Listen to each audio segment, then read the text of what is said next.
Salut, mi ami. This is F1 Brake Check, the speed freaks of Formula One broadcasting.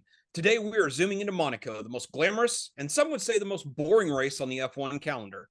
The only place where crashing the party might come with a $250,000 repair bill. It's fast, it's furious, and it's expensive. Today we'll discuss the history, the tech, the news, the rumors, and we'll play Stump the Pundit. So grab your magnum of champagne and let's cruise through Monte Carlo on F1 Brake Check. Welcome. You are listening to F1 Brake Check, the epic podcast for all things Formula One, where we discuss technology, history, news, and perspective. With your hosts, Scott Vick and Corey Broom. All right, we're back with F1 Brake Check. My name is Scott Vick. I am one of your pundits, and with me, as always, is my brother in arms, my ride or die, my pundit for life, Corey Broom. Corey, how are you doing this week? Good. I'm heading out to Florida tomorrow, so just wrapping things up slowly here. I have a few more meetings tomorrow, and then nothing for the next 3 or 4 days. So Nice, good, man. Yeah. Very very happy. nice. What about you? How was your weekend? I had a very good weekend. For most of our regular listeners know that Corey and I both live in Texas, and we've had some storms in the last couple days that have been pretty gnarly. Had one hit us, me personally, last night, and then early this morning. A little bit of cleanup today, but other than that, it's been good.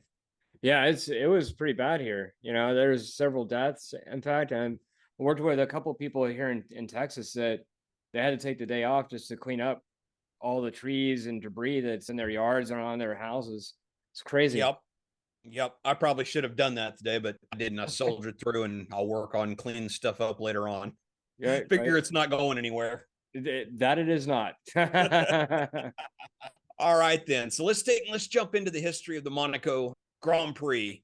So the Monaco Grand Prix, one of the most prestigious and storied events in all of motorsport, traces its beginnings to 1929 and was conceived by Anthony Nogache, a visionary motorsport enthusiast and son of the president of the Automobile Club of Monaco. With the endorsement of Prince Louis II, the first race took place on April 14th, 1929. William Grover Williams won that inaugural race, driving a Bugatti, making the start of a tradition that blended high-speed competition with the glamour of the French Riviera. The circuit, with its narrow streets, sharp turns, drastic elevation changes, and is the only race with a dive team on standby in case things go really wrong. It was unique and challenging, immediately setting the Monaco Grand Prix apart from any other race. Throughout the 1930s, the Monaco Grand Prix grew in prestige, attracting top drivers and teams. However, the event was halted during World War II and did not resume until 1948. This post-war revival was crucial as it reestablished the race as a key event in the international motorsports calendar. In 1950, the Monaco Grand Prix became part of the newly formed Formula One World Championship, further solidifying its importance. This inclusion ensured that Monaco would be a mainstay in the highest echelon of motorsport. The 1960s and 70s were golden years for the Monaco Grand Prix. Characterized by intense competition and memorable victories, Graham Hill, nicknamed Mr. Monaco, dominated the event with 5 wins during the 1960s. His mastery of the circuit showcased the skills required to navigate Monaco's demanding layout. This era also saw the rise of other legendary drivers like Jackie Stewart and Niki Lauda, who contributed to the race's mythos with their daring performances. The 1980s and 90s continued this legacy of excellence, with Ayrton Senna becoming the king of Monaco.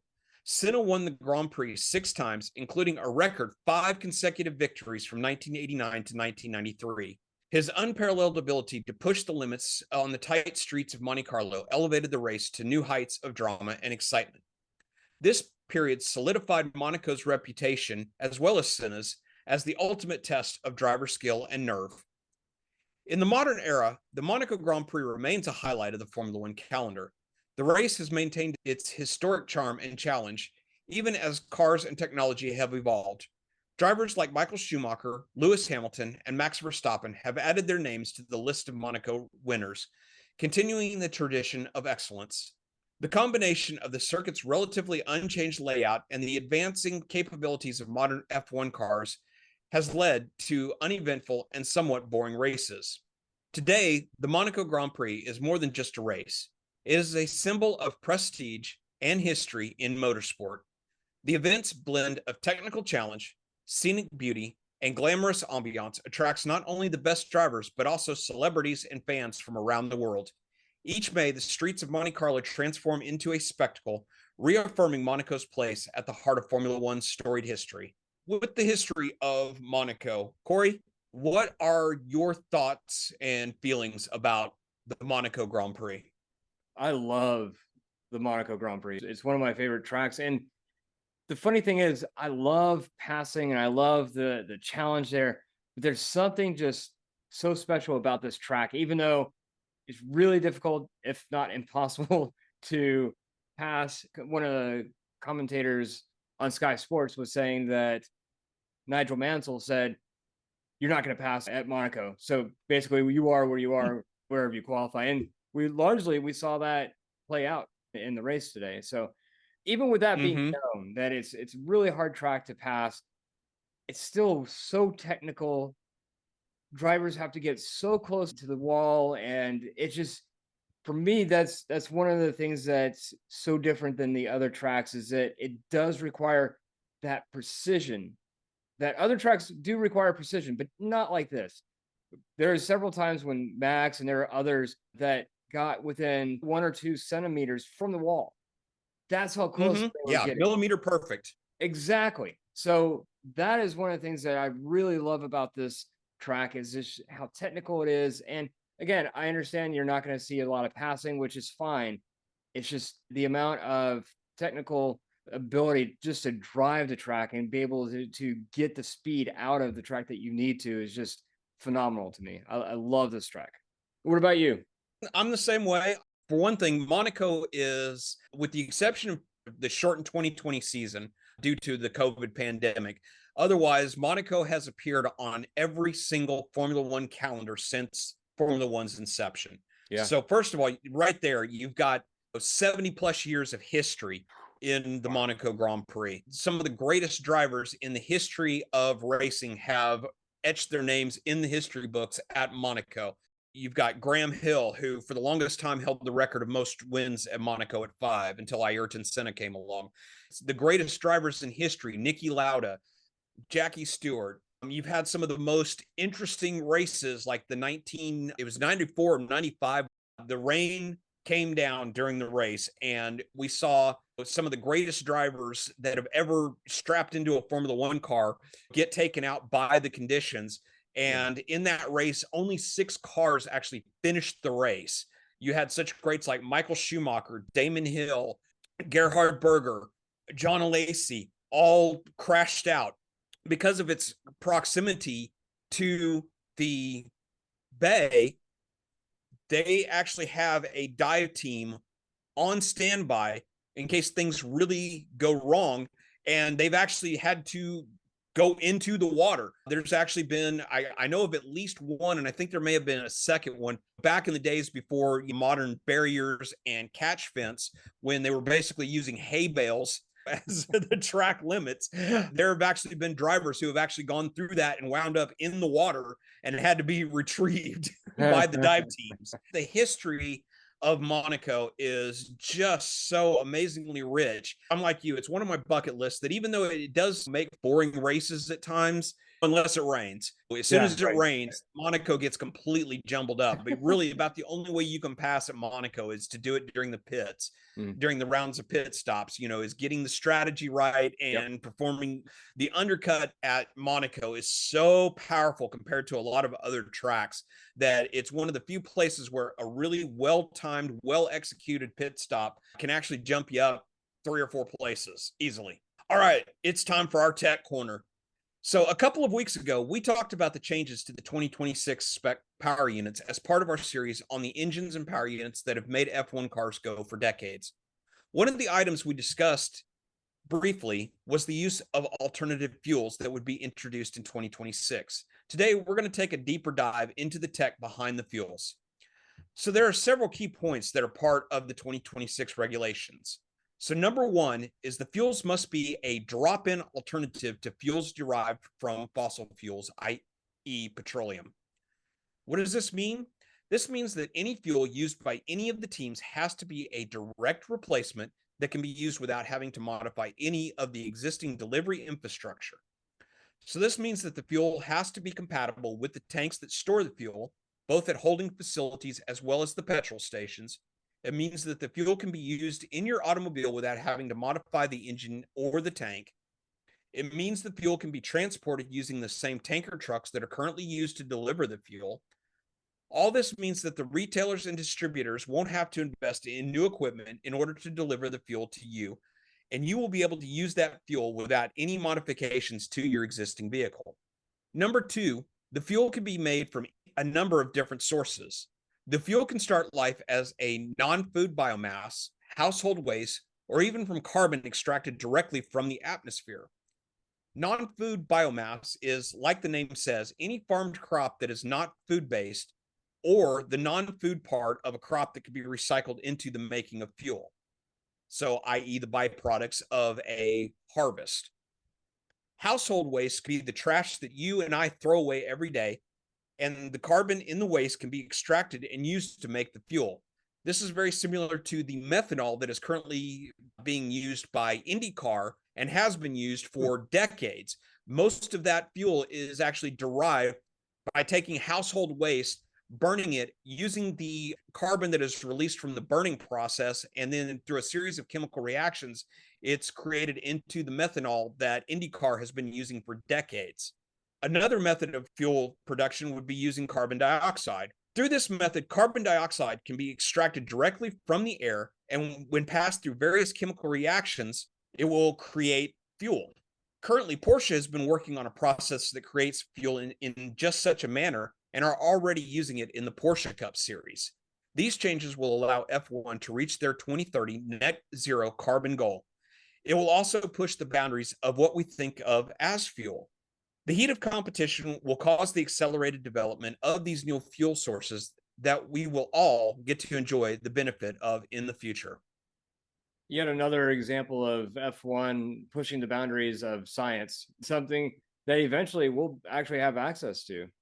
Yes, exactly. And that was part of the whole the way that the regulations were written around the alternative fuels. Is that one of the key things is that drop in, because it's one thing for them to create some kind of fuel or something that requires special components in the engine in order to be able for them to burn the fuel. The way that the regulation was written, and the fact that the fuel has to be a direct drop-in replacement, meaning that it doesn't require any kind of modification to any part of the fueling system, means that at some point, literally a petrol station will be able to take and switch over from petroleum-based fuels to these alternative fuels without any need to any kind of adjustments in their infrastructure. We've been able to benefit from Formula One's engine technology for decades, but this one is going to be a true game changer. All right.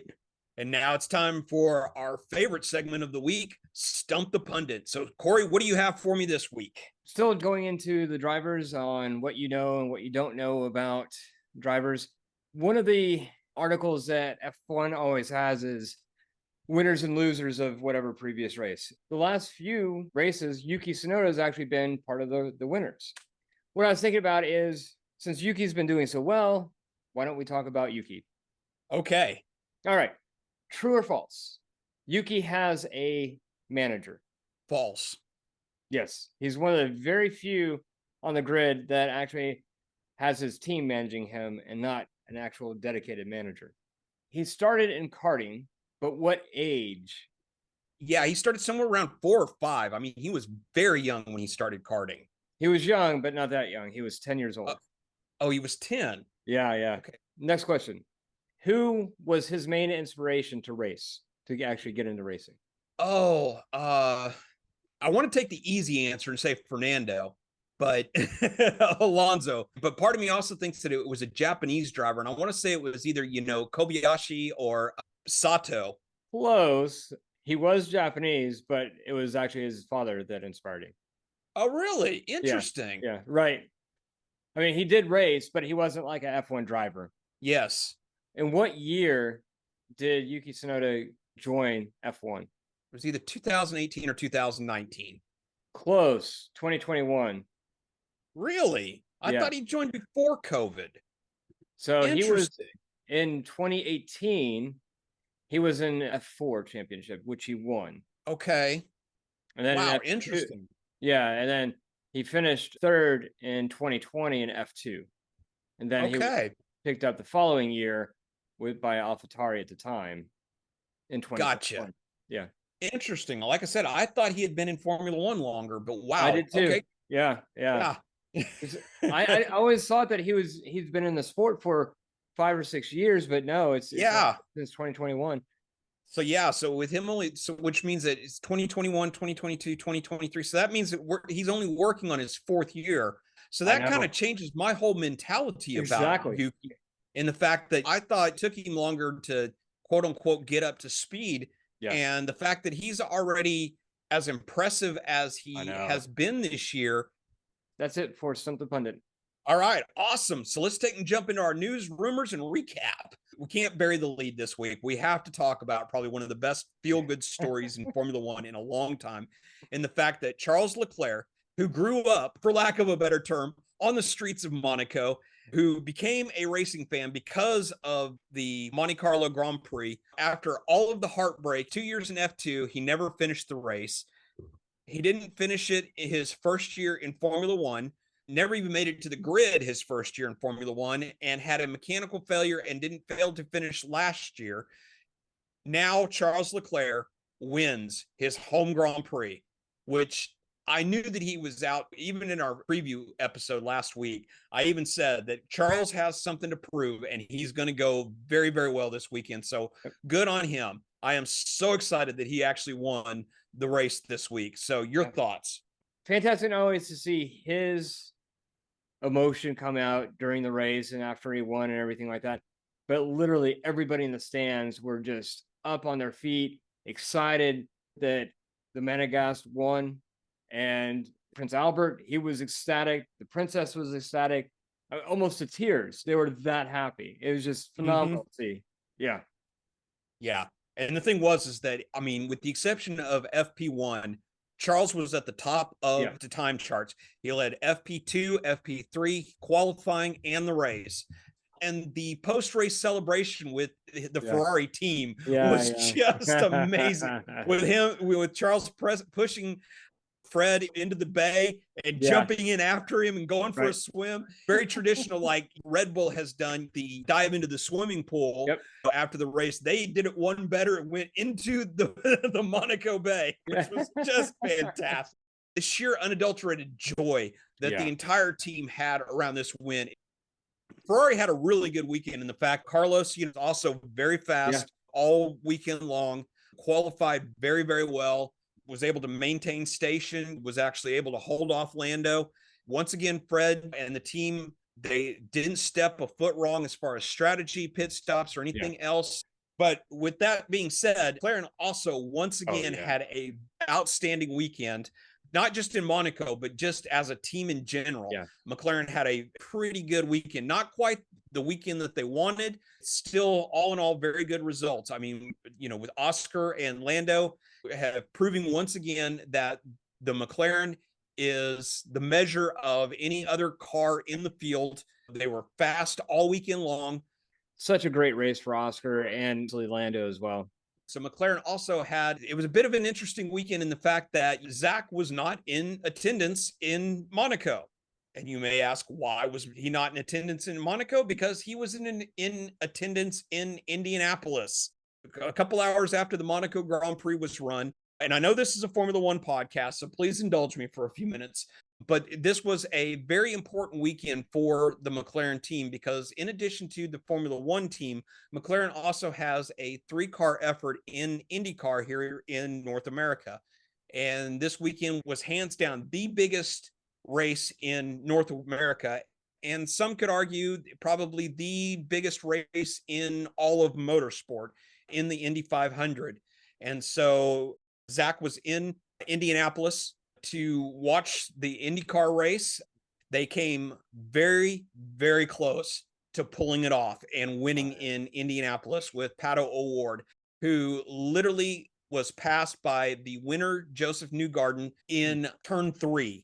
Now it's like one of the top 10 closest finishes in the Indy 500 history. So congratulations all around to McLaren, and poor Pato O'Ward, who, when he climbed out of the car, because he was so close, if he had been able to break the draft just a little bit better, but Newgarden just was not going to be stopped. Like I said, he passed him going into turn 3 and came within literally hundredths of a second of winning the Indy 500. So congratulations to McLaren all around on a great weekend.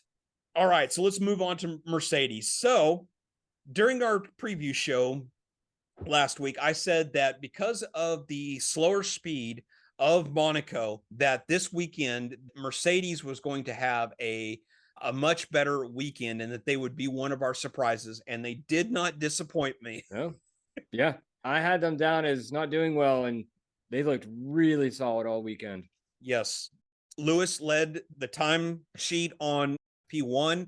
They were very strong all weekend. They qualified 5th and 7th, sandwiching the reigning world champion in Max Verstappen. They ran very well all weekend. Like I said, I think a lot of it had to do with the track and the way that the Mercedes was able to handle the track. And I think we'll see a much different result out of Mercedes in 2 weeks when the circus comes to Canada. Yeah, Canada will be interesting for Mercedes. I'm excited about it, but I'm very curious about how they're going to cope with Canada's track. Yeah, because Canada is so much higher speed that I don't think that I think we're going to see a lot more issues with the Mercedes in 2 weeks. Yep. All right, we have to talk about Red Bull. Our current points leader and reigning world champion, Max Verstappen, didn't have the greatest of weekends. They looked absolutely, for lack of a better term, mediocre all weekend long. Max never once led the timesheets. He wasn't even in the top 3 in most of the free practices. Ends up qualifying 6th, sandwiched between the 2 Mercedes, and isn't able to capitalize on the Red Bull's apparent advantages during the race. So your thoughts? Throughout the practices and obviously in the qualifies, just Red Bull just looks lost for the last couple of races. They pulled it out on the last race just because they had so much time in the simulators to find out exactly what the cause was. This time they didn't have that. So again, they look like a team just that's very lost. I wouldn't say that they're lost, but I would definitely say they looked beatable. And which has been proved, between Miami and this weekend, Red Bull looks suddenly looking very beatable, at least was on certain tracks. Yeah. Now, part of that, though, I think is Adrian Newey, most of the weekend was in street clothes. He wasn't even kitted out in Red Bull attire. And from what they were saying is that he is now being left out of a lot of the engineering meetings. And it makes you wonder that how much input did Adrian have in those meetings that the team is now missing. And that's the reason why on certain weekends, they are looking much more beatable than they have in the past. And how much of that is down to Adrian? Right. Oh, I would suspect a very large portion of that is down to Adrian. Yeah, whether it's a difference in just Adrian's technical input or just in the team's mindset of, oh, Adrian's not here, what do we do? It's definitely very telling, the fact that a lot of these things could be attributed back to the fact that Adrian is already starting to be left out of certain conversations and certain meetings and things like that. And the team's not getting his technical input. On our last podcast on the preview, you said that you weren't sure if Monaco hated Checo or whether Checo hated Monaco. I think we can agree that it's the former. The former. Yeah. Monaco hates Checo. Checo at times looked really good this weekend. He had some really good times in the free practices. He was always in the top 6 or 7 all weekend long, but then come qualifying time, he doesn't even make it out of Q1. He qualified 16th, as strong as he looked all weekend or most of the weekend. And then bad qualifying. And at Monaco, if you're further back in the pack, you don't have a chance, as we know. There's and no way. You're much more prone to winding up in the barrier because of the tightness of Monaco. So on the first lap, Checo takes and tangles with Kevin Magnussen and the resulting crash takes out Nico Hulkenberg.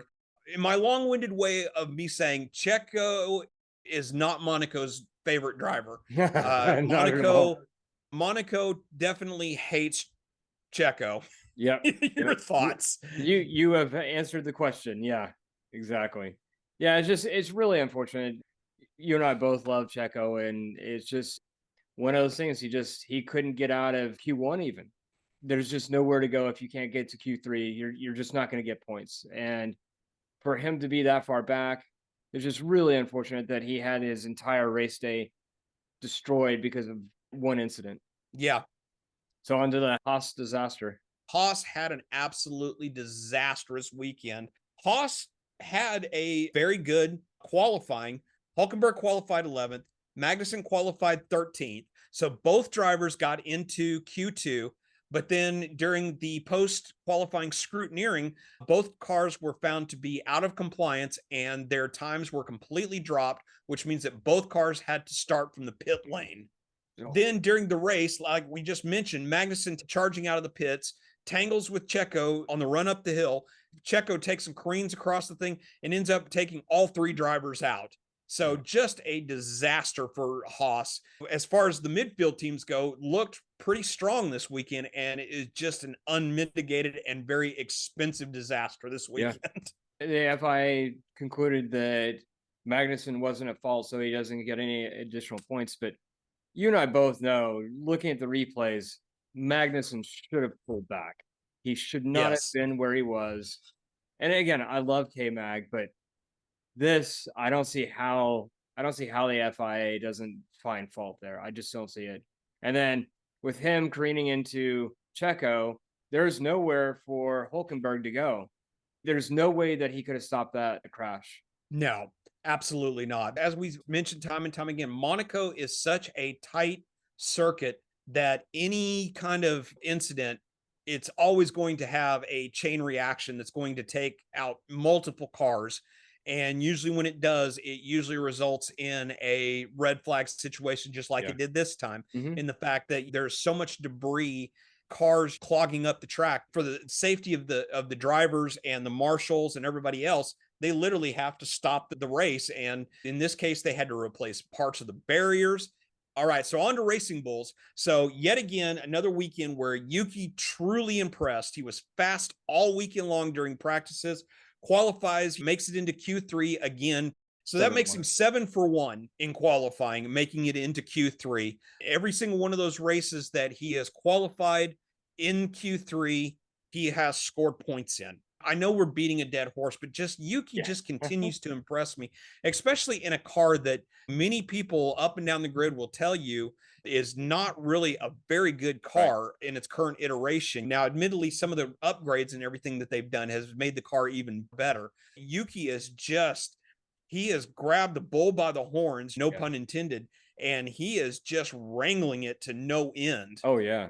Yeah, he gets another 4 points. So, now he's way over what Danny Rick has as far as points goes. Danny Rick made it out of Q1 this time, made it into Q2, ends up qualifying. Well, he qualified 13th and got elevated to 12th with the Hulkenberg's disqualification. He ends up finishing same location that he qualified in. He ends up 2 laps down. Not a great weekend for Danny Rick. And I think the buzzards are starting to circle that. And I really, truly think that it's not going to be much longer. On to Aston. Yes. Okay. So Aston Martin has continued their backward slide on the grid. The upgrades didn't really seem to work out very well for them so far. Like every single team brought a circuit specific rear wing for Monaco, because Monaco is such a slow circuit and it requires such a high level of downforce that every single one of the teams brought a new rear wing. It didn't seem to help Aston Martin at all this weekend. Lance qualifies 13th. Fernando qualifies 14th. They both finish out of the points. Just not a great weekend for Aston Martin. And you have to kind of wonder what's going on there and how long is it going to be, especially after the success of last year. Lawrence Stroll has big ambitions for this team. And you start to wonder, how long is it going to be before Lawrence starts making changes in order to try to regain some of the things that Aston Martin has lost? Maybe you should hire Fred. Vasseur. Maybe so. Maybe so. Yeah. So all in all, it was just a pretty forgettable weekend for Aston Martin. It really was. Let's move on to Alpine. So as we mentioned during the preview show, we both questioning was whether Alpine would continue their ascension or whether they would slide backwards. With one incident being accepted, I think we saw that, yes, they really truly are starting to right the ship. The fact that both Alpines made it into Q2, we saw this weekend. They both had not spectacular, but solid practice times all weekend long. Gasly makes it into Q3, actually. I forgot about that he actually qualified 10th. If you haven't been able to put 2 and 2 together, one of the things about this weekend was this is the first time in Monaco where the top 10 qualifiers all finished in exactly the same position that they qualified in. So Gasly finishes 10th, takes a much needed point for Alpine.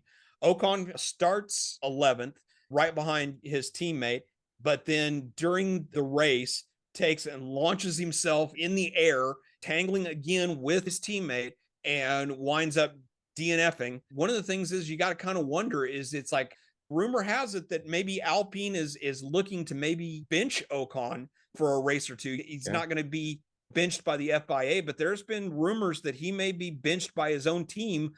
Well, if you remember, he was my surprise for this week. Now, I didn't say the surprise was going to be good or bad. Oh my gosh. When I saw him launch, I literally saw me talking in the preview saying, yeah, he's going to be my surprise. I saw him doing the Dukes of Hazzard, over his own teammate. And I knew at that point it was over for my prediction. Very well deserved if he gets a suspension. His contract's up at the end of the year. So unless something dramatically changes, I mean, I can understand getting your elbows out and being aggressive, but not with your own teammate, not like this.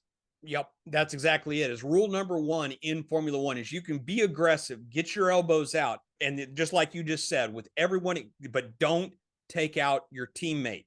Yep. That's rule number 1. I don't care if you're the number 1 driver. I don't care if you're the number 2. I don't care if you're equal number 1s.